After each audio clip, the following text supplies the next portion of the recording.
Morning students, मैं विशाखा जायसवाल आपका pathway institute of life science में बहुत बहुत स्वागत करती हूँ। होप आप सभी बहुत अच्छे होंगे, एंजॉय कर रहे होंगे अपनी पढ़ाई को और वीडियोस को।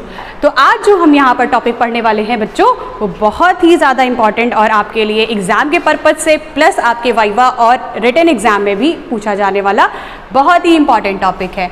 तो चलिए, आप लोग पेन और कॉपी लेकर के बैठना मत भूलिए, क्योंकि ये टॉपिक आपके एग्ज़ाम में पूछे जाने वाला टॉपिक्स हैं, तो इसको मत भूलिए लिखना। तो पेन और कॉपी लेके बैठ जाइए। चलिए, तो हम लोग स्टार्ट करते हैं कि आप लोगों ने पढ़ा होगा, बहुत सी जगह आप लोगों ने पढ़ा होगा कि सबस्ट्रेट लेवल ऑफ फॉस्फोराइलेशन और ऑक्सीडेटिव फॉस्फोराइलेशन, लेकिन आज हम पढ़ेंगे बच्चों कि यहाँ पर डिफरेंस क्या है। ठीक है, सबस्ट्रेट लेवल ऑफ फॉस्फोराइलेशन और ऑक्सीडेटिव फॉस्फोराइलेशन में मेजर डिफरेंसेस क्या हैं। तो आज हम यहाँ पर बताते हैं कि सबस्ट्रेट लेवल ऑफ फॉस्फोराइलेशन क्या है। तो सबसे पहले आप नाम से सुन रहे हो कि सबस्ट्रेट लेवल फॉस्फोराइलेशन, मतलब यहाँ जो भी खेल है वो खेल किसके ऊपर डिपेंड करता है, इस सबस्ट्रेट के ऊपर। और वो सबस्ट्रेट कुछ भी हो सकता है, जैसे ग्लाइकोलिसिस पाथवे की अगर हम बात करें तो ग्लूकोज उसके लिए सबस्ट्रेट है और एंजाइम उसके लिए क्या है, हेक्सोकाइनेज, और वो प्रोडक्ट क्या बनाता है, ग्लूकोज 6 फॉस्फेट। तो यहाँ पर आपको क्या देखने को मिलेगा, जो सबस्ट्रेट है वो क्या कर रहा है, प्रोडक्ट का फॉर्मेशन करेगा एंजाइम की मदद से। बट ओवरऑल इसका इंपैक्ट क्या मिलेगा, इसका इंपैक्ट ये मिलेगा कि यहाँ पर एटीपी की एटीपी क्या होगा, सिंथेसाइज्ड होगा फ्रॉम द सबस्ट्रेट। किसके थ्रू, सबस्ट्रेट के थ्रू।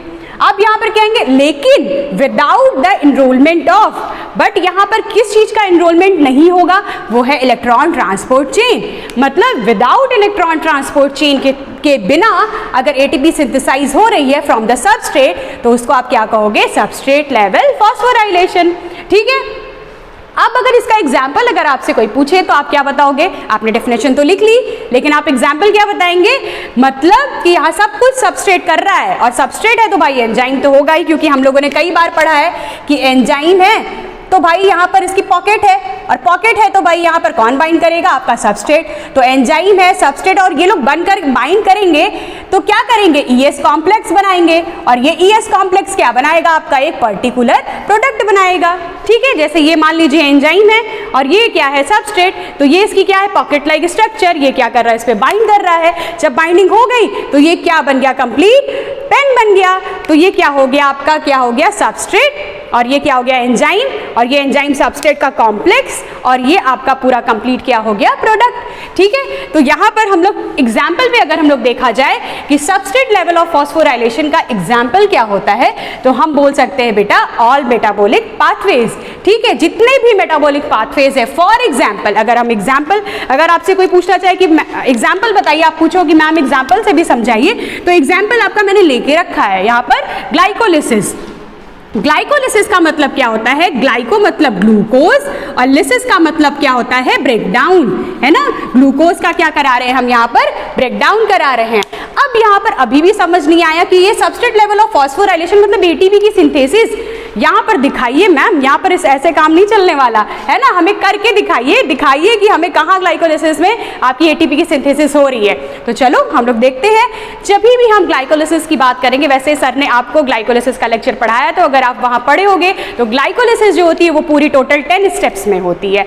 अब वो 10 स्टेप क्या होते हैं, एक प्रिपरेटरी फेज होता है और 5 स्टेप्स, और 5 स्टेप क्या होते हैं, पे ऑफ फेज होते हैं। तो यहाँ पर जो पे ऑफ फेज है, वहां पर आपके 2 रिएक्शंस होते हैं। एक तो रिएक्शन 7 मतलब स्टेप 7, और स्टेप अगर 10 की हम बात करें, वहां पर हमको क्या मिलेगा बेटा, वहां पर हमको एटीपी की सिंथेसिस देखने को मिलती है। ठीक है, अब वो कैसे, चलिए यहाँ पर हम लोगों ने बात किया सबस्ट्रेट, प्रोडक्ट और एंजाइम का रोल देखेंगे। तो यहाँ देखिए सबस्ट्रेट यहाँ पर क्या है, 1,3-बिसफॉस्फोग्लिसरेट। अब ये 1,3-BPG जिसको हम बोल रहे हैं, ये क्या बनाएगा, 3-फॉस्फोग्लिसरेट बनाएगा। और ये 3-फॉस्फोग्लिसरेट किस एंजाइम के प्रेजेंस में बनाएगा, तो फॉस्फोग्लिसरेट काइनेज एंजाइम के। तो आप देखो यहाँ सबस्ट्रेट है, आपका प्रोडक्ट एंजाइम है, और ये क्या बना रहा है, प्रोडक्ट। बट यहाँ पर क्या हो रहा है, एटीपी आपको दिख रही है, और यहाँ पर क्या देखने को मिल रहा है, एक कोई कोफैक्टर भी है जिसको आप क्या कहते हो, मैग्नीशियम। आपसे ये भी क्वेश्चन एंट्रेंसेस में पूछे जाते हैं कि कौन से आपके क्या है सबस्ट्रेट लेवल ग्लाइकोलिसिस के स्टेप्स में आप कोई ऐसी जगह बताइए जहां पर सबस्ट्रेट लेवल ऑफ फॉस्फोराइलेशन आपको देखने को मिल रहा है। तो आप क्या बताएंगे, दो ऐसे रिएक्शंस है, वो रिएक्शन आपको प्रॉपर पता भी दिख भी रहा है। अब आते हैं नेक्स्ट रिएक्शन की। तो नेक्स्ट रिएक्शन आपका क्या यहां देखने को मिल रहा है, फॉस्फोइनॉल पायरुवेट। अब ये फॉस्फोइनॉल पायरुवेट यहां पर क्या बना रहा है, प्रोडक्ट पायरुवेट बना रहा है। ये पायरुवेट जो है कितने कार्बन का होता है, 3 कार्बन का होता है। अब ये पायरुवेट जो बन रहा है, जो कि आगे चल के टीसीए साइकिल में एंटर करेगा, और तो ये जो एंजाइम के प्रेजेंस में काम करता है उसको हम कहते हैं पायरुवेट काइनेज। ठीक है, ये पायरुवेट काइनेज एंजाइम है जिसके प्रेजेंस में ये क्या बना रहा है, सबस्ट्रेट को पकड़ करके एंजाइम से बाइंड हो रहा है और प्रोडक्ट का फॉर्मेशन हो जा रहा है। तो यहाँ पर भी आपको क्या देखने को मिल रहा है, एटीपी और मैग्नीशियम। इसका मतलब यहाँ पर इस सबस्ट्रेट लेवल ऑफ फॉस्फोराइलेशन में ये बात तो क्लियर हो गई कि भाई सबस्ट्रेट का बहुत इंपॉर्टेंट रोल है।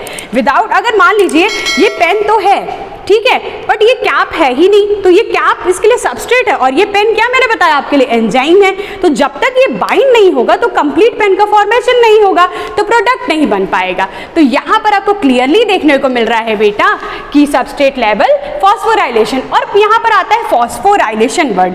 फॉस्फोराइलेशन का मतलब क्या होता है, addition of phosphate group, addition of phosphate group, phosphate group को लगाना।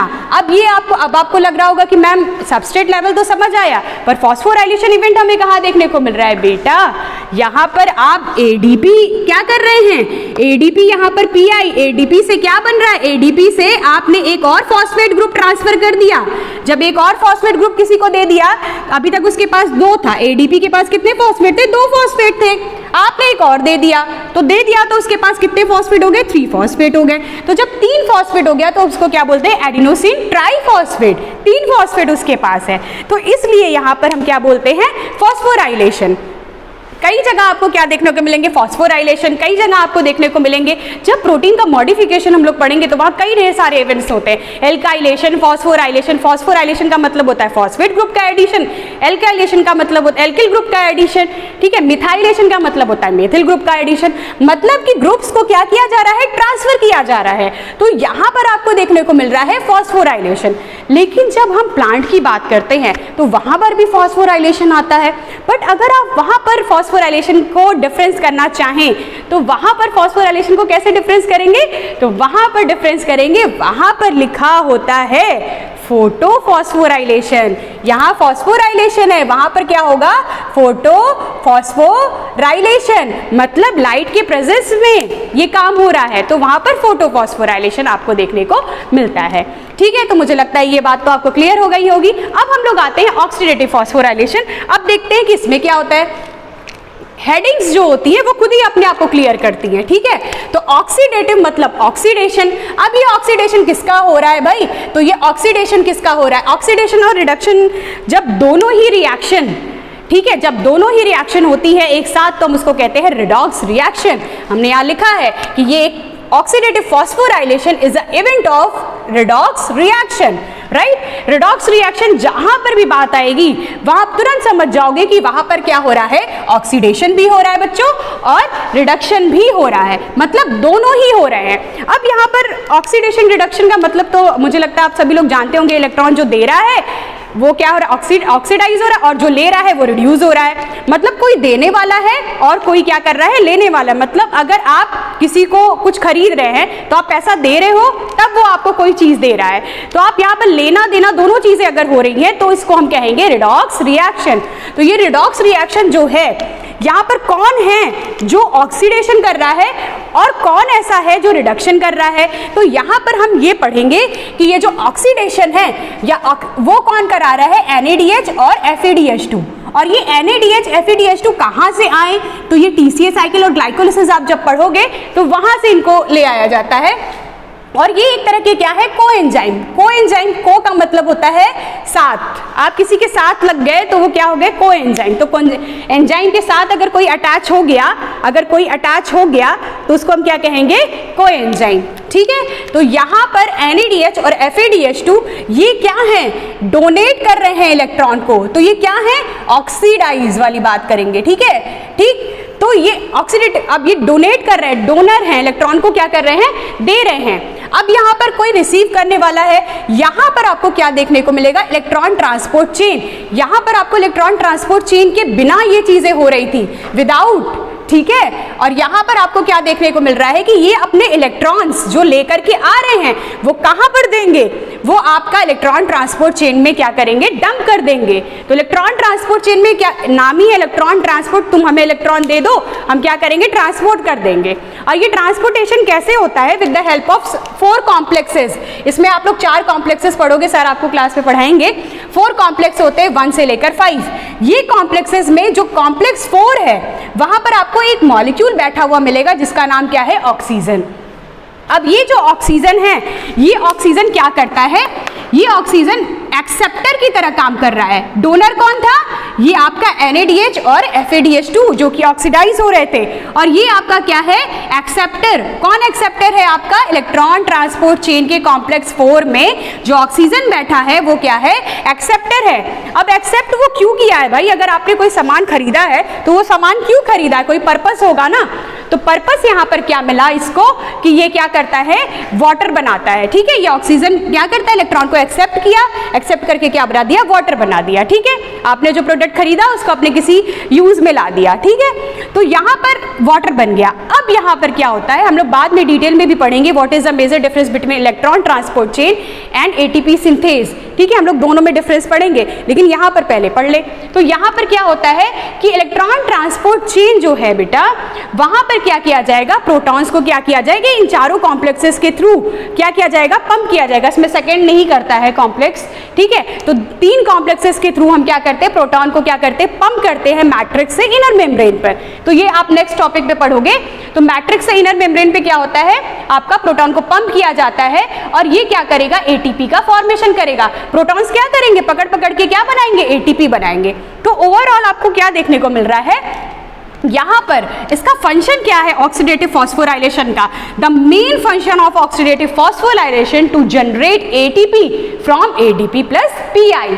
तो ये ATP का क्या करता है, जनरेट करता है, ATP को जनरेट कर रहा है, आपको क्लियरली दिख रहा है इलेक्ट्रॉन लेकिन ये ATP का जनरेट ये किसकी मदद से कर रहा है, with the help of electron transport chain के साथ में कर रहा है। ठीक है, उसके बिना नहीं कर रहा है। लेकिन सबस्ट्रेट लेवल ऑफ फॉस्फोराइलेशन में क्या हो रहा है, इसके बिना ये क्या कर रहा है, ATP की इलेक्ट्रॉन ट्रांसपोर्ट चेन के बिना जब ATP की सिंथेसिस हो रही है तो उसको हम कह रहे हैं सबस्ट्रेट लेवल फॉस्फोराइलेशन।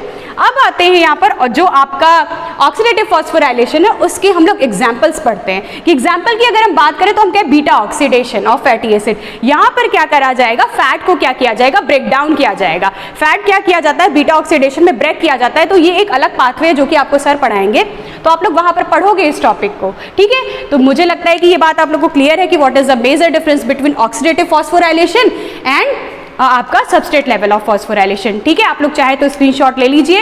अब आपका ये टॉपिक तो खत्म हो गया। तो ये टॉपिक खत्म हो गया, इसका ये मतलब नहीं कि हम पढ़ने नहीं बैठेंगे। तो आप लोग बैठकर इसको रिवाइज करिए। कोई भी दिक्कत हो आप लोग कमेंट बॉक्स में मुझे बताइए, और जितना हो सके इसको क्या करिए, सब्सक्राइब करिए, शेयर करिए, लाइक करिए। और कोई भी दिक्कत हो तो आप, या आपको कोई और टॉपिक भी पढ़ने का मन हो तो आप हमें कमेंट बॉक्स में बता सकते हैं, और आप लोग पढ़िए। ठीक है, थैंक यू सो मच, और जय हिंद, जय भारत।